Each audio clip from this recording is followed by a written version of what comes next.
Sudanese food isn't really like available, you Yeah, know? yeah, you can't order it. Yeah. Yeah, why do you think that is? Because I'm trying to think there is, when it comes to the African continent, I think, the more popular foods are, of course, like Senegalese, and I know in the UK, Somali food is getting more and more popular. And then I wonder if with Sudanese food, people just imagine it to be like the same as Egyptian or, any Middle Eastern food, but it's quite different, right? Yeah, I mean, people assume Sudanese food is something, and it's probably something quite different, or they have no reference point at all. They couldn't even tell you what Sudanese food is, or like they don't even know where to begin with it.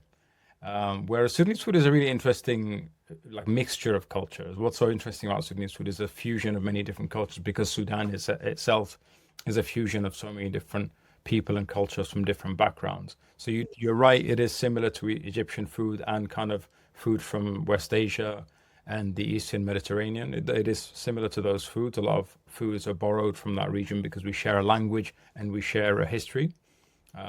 With the movement of Islam, as well as later the Turkish occupation of Sudan. But then Sudan is also very well connected to Western Africa as well. So like northern Nigeria and Ghana have like the Hausa and the Fulani tribes. They've moved over into Sudan again since Islam became prominent throughout North Africa.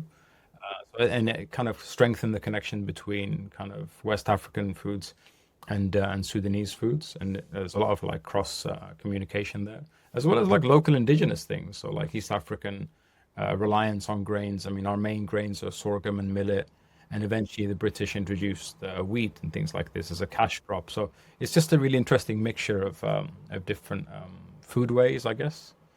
And it warrants representation. No one knows about it, and it's a fascinating fusion food. So, I've loved it all of my life, and it just seemed like a shame that people didn't know about it. So I thought, let me correct this.